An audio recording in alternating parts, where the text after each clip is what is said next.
Madame la ministre, quelle a été la nature des échanges avec les syndicats Alors j'ai rencontré d'abord les syndicats, puis l'équipe de direction et puis ensuite le personnel du service d'insertion et de probation. Dans les trois cas, d'abord je vous l'avais dit ce matin, je suis venue témoigner de nos souhaits de rétablissement pour les deux agents qui ont été blessés. Je prends régulièrement de leurs nouvelles, mais c'est important de le dire aussi à l'établissement.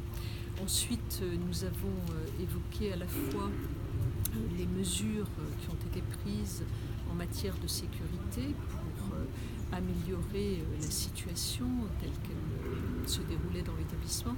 Je pense ici à des mesures qui permettent la fouille des visiteurs, je pense à des mesures qui permettent de bien vérifier que les marchandises qui entrent dans l'établissement ne comportent pas des choses interdites, etc.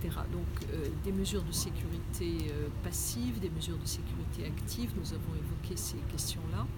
Nous avons également évoqué, parce que c'est important, les procédures qui nous permettent d'améliorer le passage d'informations entre ce qui est obtenu par les services de renseignement et ce qui est nécessaire à l'établissement pour adapter le niveau de prise en charge des personnes détenues.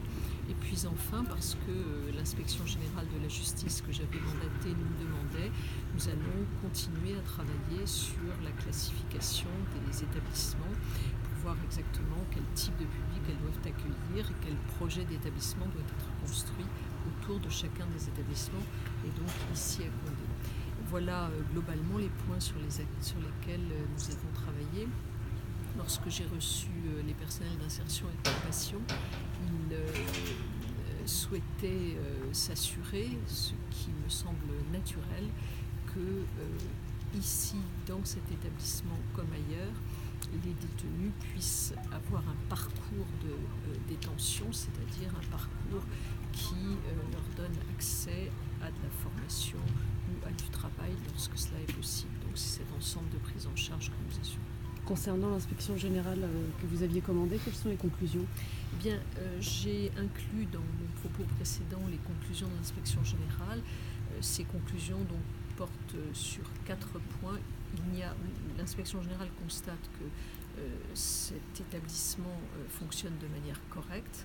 Elle nous demande cependant d'accentuer des mesures, comme je vous le disais, en termes de sécurité passive, de sécurité active, de lien entre le service de renseignement et la détention, et puis de bien travailler sur l'accueil des différents types, d'adapter finalement les établissements au type de détenus que nous avons à prendre en charge.